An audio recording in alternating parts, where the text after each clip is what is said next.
Hello guys, ഞാനൊന്ന് ചോദിച്ചോട്ടെ, reward എന്ന് കേൾക്കുമ്പോൾ നിങ്ങളുടെ മൈൻഡിൽ വരുന്നത് എന്താണ്? സമ്മാനം അല്ലെങ്കിൽ ഗിഫ്റ്റ്സ് ഒക്കെയാണ് അല്ലേ? അതിനി പണമോ വസ്തുക്കളോ ഒക്കെ ആകാം. എന്നാൽ മറ്റൊരു തരം റിവാർഡ് കൂടെയുണ്ട്, ഇൻടാഞ്ചിബിൾ റിവാർഡ്സ്. നോൺ ഫിസിക്കൽ റിവാർഡുകളാണ് അവ. അതായത് ഒരു അപ്രീസിയേഷൻ, പ്രൊമോഷൻ പോലെ ഒരു എംപ്ലോയിയുടെ കോൺട്രിബ്യൂഷൻസിന് നോൺ ഫിസിക്കലായി റിവാർഡ് ചെയ്യുന്ന പരിപാടി. നമ്മുടെ പോയിന്റ് അതല്ല, ഇൻടാഞ്ചിബിൾ എന്ന വേർഡ് നിങ്ങൾക്ക് ഫെമിലിയർ ആക്കാൻ വേണ്ടിയാണ് ഞാൻ ഈ ഉദാഹരണം പറഞ്ഞത്. റിവാർഡ്സിനെ പറ്റിയല്ല, ഒരു അസറ്റിനെ പറ്റിയാണ് നമ്മൾ സംസാരിക്കാൻ പോകുന്നത്, ഗുഡ്വില്ലിനെ പറ്റി. എന്താണ് ഒരു ബിസിനസിന്റെ ഗുഡ്വിൽ എന്നറിയാമോ? പറഞ്ഞു തരാം. ഗുഡ്വിൽ ഒരു ഇൻടാഞ്ചിബിൾ അസറ്റ് ആണ്. അതായത് നമുക്ക് ഫിസിക്കലി കാണാൻ സാധിക്കാത്ത asset. Reputation, loyal customers, brand name, trust in the market എന്നിവയൊക്കെ അവയ്ക്ക് ഉദാഹരണങ്ങളാണ്.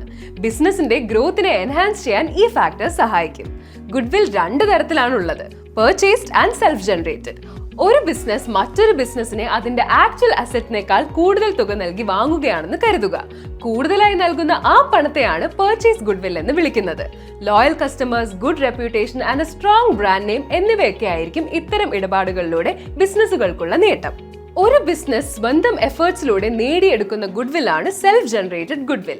നല്ല service, strong reputation, effective management എന്നിവയിലൂടെ സെൽഫ് ജനറേറ്റഡ് ഗുഡ്വിൽ നേടിയെടുക്കാം. ഇനി ഗുഡ്വില്ലിനെ അഫക്ട് ചെയ്യുന്ന ഫാക്ടേഴ്സ് ഏതൊക്കെയാണെന്ന് നോക്കാം. 1. ലൊക്കേഷൻ. പ്രൈം ഏരിയയിൽ ലൊക്കേറ്റ് ചെയ്തിരിക്കുന്ന ബിസിനസ്സുകൾക്ക് ഗുഡ്വിൽ കൂടുതലായിരിക്കും. 2. Quality of products and services. Product or സർവീസിന്റെ ക്വാളിറ്റി കൂടുമ്പോൾ ട്രസ്റ്റ് ആൻഡ് ലോയൽറ്റി കൂടും. 3. Market reputation. ഫേമസ് ആയ, ട്രസ്റ്റഡ് ആയ നെയിം ഗുഡ്വിൽ ഇൻക്രീസ് ചെയ്യും. 4. Management efficiency. If the management is skilled, it will help to enhance goodwill. Accounting ടേംസിൽ ഗുഡ്വില്ലിന് physical form ഇല്ല, പക്ഷെ വാല്യുബിൾ ആണ്. പണം നൽകുന്നുണ്ട് എന്നതിനാൽ തന്നെ പർച്ചേസ് ഗുഡ്വിൽ ബാലൻസ് ഷീറ്റിൽ ഒരു അസറ്റായി റെക്കോർഡ് ചെയ്യും. പാർട്ട്ണർഷിപ്പ് ചേഞ്ച് ചെയ്യുമ്പോഴോ അല്ലെങ്കിൽ ബിസിനസ് വിൽക്കുമ്പോഴോ ആണ് ഗുഡ്വിൽ വാല്യൂ ചെയ്യപ്പെടുക. ഉദാഹരണത്തിന് 10 lakhs വർത്ത് അസറ്റ്സ് ഉള്ള ഒരു ബിസിനസ് 12 lakhsന് വിൽക്കപ്പെടുകയാണെങ്കിൽ എക്സ്ട്രാ ആയിട്ടുള്ള 2 lakhs ആണ് ഗുഡ്വിൽ. അത്രേ ഉള്ളൂ. വീഡിയോ ഒരു തവണ കൂടി കണ്ടു നോക്കൂ, കോൺസെപ്റ്റ് സെറ്റ് ആകും.